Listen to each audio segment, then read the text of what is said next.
Bom, queridos, nessa aula e na próxima eu vou discutir um outro problema que está ali na história da teoria de probabilidades. É um problema lindo de morrer também, com análises e reflexões absolutamente fascinantes. Vou contar um problema que hoje nós chamamos de paradoxo de Bertrand. Joseph Bertrand foi um matemático francês que, no ano 1889, publicou um livro que chama-se Cálculo de Probabilidades. Na verdade, está em francês, acho que não foi traduzido para o português, e quem quiser ler o livro em francês, consegue acessá-lo num site do governo francês que chama Gallica, que tem obras escaneadas, obras históricas escaneadas. O Bertrand, nesse livro, aí a teoria de probabilidades já está bem sedimentada, mas ele defende uma posição no Bertrand, uma posição quase que filosófica, que quando nós formos estudar probabilidade, nós devemos só considerar espaços amostrais finitos. Toda vez que a gente introduzir espaços amostrais infinitos, isso vai trazer contradições. Esse é o ponto do Bertrand. E ele faz vários exemplos. O mais conhecido, que é o que leva a essa expressão paradoxo de Bertrand, é esse problema que está aqui, que é o problema que eu vou discutir com vocês nessa aula. Escolhe ao acaso uma corda em uma circunferência. Então pega uma circunferência e escolhe ao acaso uma corda. Qual é a probabilidade dessa corda ser maior do que o lado do triângulo equilátero inscrito nessa circunferência? Então, vou recordar para vocês essa história do triângulo equilátero, para ficar bem concreto. Mas é essa a pergunta. Escolhida uma corda ao acaso, e veja a história do infinito. Quantas cordas tem numa circunferência? Infinitas. E é esse o ponto do Bertrand. Se você trabalha com probabilidade em situações em que você tem infinitos elementos, isso vai dar problemas. Esse que é o ponto dele. Só para concretizar, vamos lembrar essa história da corda. Uma circunferência de raio R, um triângulo equilátero inscrito. O triângulo tem lado L.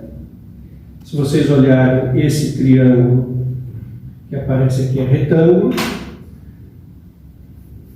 Os seus lados são um cateto é R, e aqui é R sobre 2. Aqui é L, a hipotenusa é L, e essa base aqui é L sobre 2. Teorema de Pitágoras, L ao quadrado, hipotenusa ao quadrado, L sobre 2 ao quadrado, que dá L2 sobre 4, mais, isso aqui é R mais R sobre 2, é 9R2 sobre 4.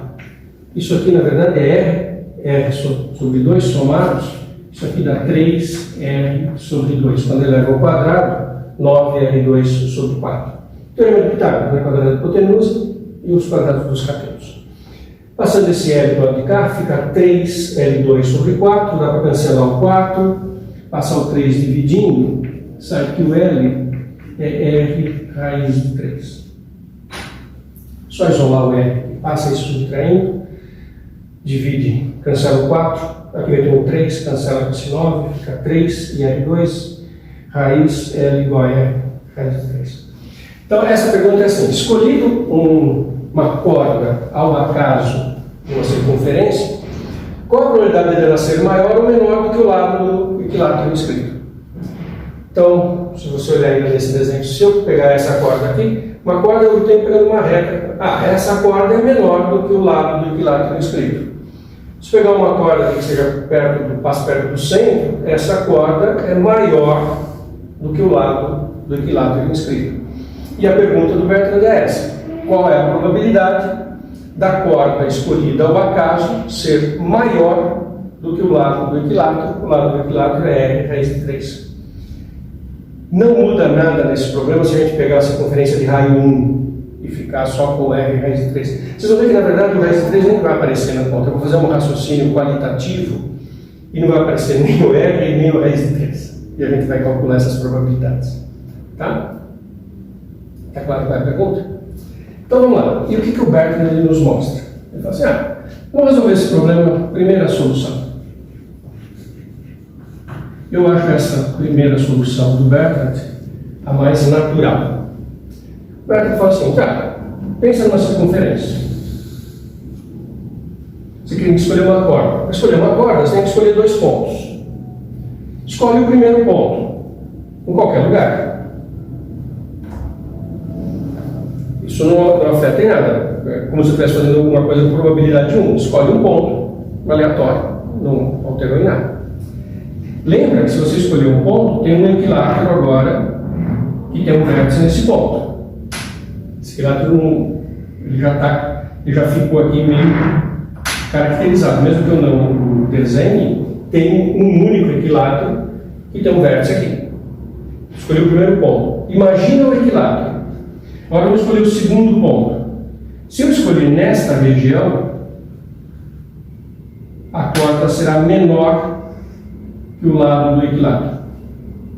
Se eu escolher o segundo ponto nesta região,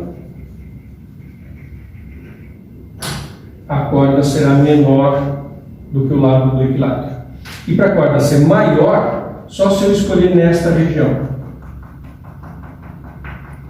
Aí a corda é maior que o lado do equilátero. Então, o primeiro ponto não interfere na probabilidade. A partir daí, a circunferência fica dividida em 3 regiões iguais, 3 arcos de 120 graus. Se o segundo ponto estiver nesse arco menor e naquele arco maior. Então, a probabilidade de ser maior, de acordo com esta solução, é 1/3. Porque o ponto tem que estar nesse arco que está aqui. Observe que uma coisa fundamental nesta solução, e também está lá no problema das agulhas de Buffon, é você fazer uma coisa que a gente chama isso de parametrização, 1 a 1. Cada corda está associada a 2 pontos, cada 2 pontos uma única corda. Lá no Buffon, a agulha parava num certo lugar e um certo ângulo. Isso dava exatamente a posição da agulha para o que interessava naquele problema, que era a altura que a agulha ia estar. Então é preciso ter uma coisa que a gente chama em matemática de bionívoca, né? Uma relação 1 a 1. Cordas estão associadas de maneira determinística a par de pontos. Par de pontos, uma única corda, cada corda um par de pontos. Isso está presente na solução que o Bertrand apresenta aqui. Só que o Bertrand apresenta outras soluções. Então, tem mais 2 soluções diferentes para o mesmo problema. Deixa eu mostrar essas soluções para você. O Bertrand apresenta, então, uma outra solução, que é essa que eu vou mostrar agora. Lembra, o que ele quer é caracterizar de forma unívoca cordas. A primeira solução ele usou 2 pontos, que é muito natural, mas não é o único jeito de caracterizar uma corda. Eu posso caracterizar cordas fazendo o seguinte: primeiro, eu escolho um diâmetro, que pode estar em qualquer posição, então aqui eu não tenho que pôr probabilidade nenhuma, e aí pensar que todas nas cordas perpendiculares a esse diâmetro. Talvez não seja o jeito mais natural de parametrizar cordas, mas não tem nada errado. Toda corda é perpendicular a um diâmetro. E toda vez que eu pegar um diâmetro e pegar um segmento perpendicular, eu vou ter uma corda. Por cada ponto aqui, pensando na posição do diâmetro e pensando num ponto no diâmetro, só tem uma corda perpendicular. Para cada ponto, tem uma única corda perpendicular. E toda corda, onde quer que eu pegue uma corda, ela é a corda perpendicular a algum diâmetro. Então, tem uma relação 1 a 1 entre cordas e a corda ser perpendicular a um diâmetro, passando por um ponto do diâmetro. Então, o diâmetro tem uma posição genérica. Aí vamos olhar as cordas perpendiculares ao diâmetro. Pega aqui metade desse raio.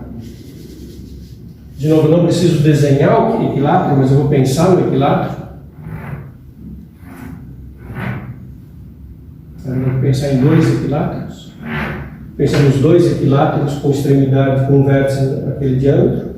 E agora vamos pensar nas cordas perpendiculares. Se a corda perpendicular passa por esse trecho, ela é menor do que o lado do equilátero. Se a corda passa nesse trecho, ela é menor do que o lado do equilátero. Por outro lado, se a corda passar nesse trecho ou nesse trecho, ela é maior do que o lado do equilátero. Então o diâmetro fica dividido em 4 partes, cada uma delas metade do raio, 2 da corda de tamanho menor e 2 dão corda de tamanho maior. Então, mantendo essa proporção, a probabilidade da corda ser maior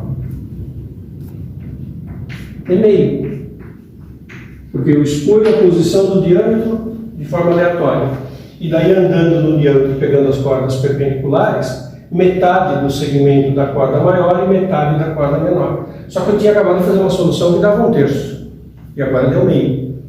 Opa! Está começando a ficar interessante, né? Está começando a ficar bonito. Peraí, eu tenho um problema, eu resolvo de 2 maneiras que estão aparentemente corretas, logicamente, e deu resposta diferente.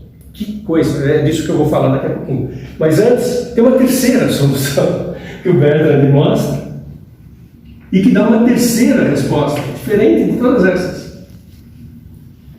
A terceira solução, talvez seja a menos natural de todas, mas também está totalmente correta. Que é o seguinte: pega um ponto dentro da circunferência, ponto qualquer dentro da circunferência, passa um monte de cordas por esse ponto, muitas cordas passam por esse ponto, um feixe de retas que passam por aí, mas só tem uma com a propriedade que esse ponto é o ponto médio. Se você for balizando direitinho aqui essas cordas, vai ter uma e só uma em que esse ponto escolhido dentro da circunferência é ponto médio. E de novo tem uma relação 1 a 1. Dada uma corda qualquer, ela tem um único ponto médio. E dado um ponto qualquer, existe uma e apenas uma corda em que ele é o ponto médio. Ele divide a corda em 2 metades iguais. Então, para calcular cordas, na primeira solução eu peguei 2 pontos. Perfeito. Na segunda solução eu peguei uma inclinação e um ponto no diâmetro. Na terceira solução, o Bertrand fala, pega só um ponto dentro da circunferência com a condição dele ser ponto médio. E aí observa o seguinte: centro da circunferência, circunferência de raio metade. Se o ponto médio estiver na circunferência de raio metade, se o ponto médio estiver aqui, nessa circunferência, a corda é grande. Se o ponto médio está aqui, a corda tem que ser grande. Se o ponto médio estiver aqui fora, a corda é pequena. Então, saber se a corda é grande ou pequena tem relação com onde está o ponto médio. Se o ponto médio estiver na circunferência interna, se o ponto médio estiver aqui, como é o caso do centro, né, que é a corda é o diâmetro, a corda é grande. Ponto médio aqui, uma corda grande. Se o ponto médio estiver fora dessa circunferência de raio metade, a corda é pequena. Como a circunferência de raio metade tem área 1/4 da área total, então, por esta solução, a probabilidade de ser maior é 1/4.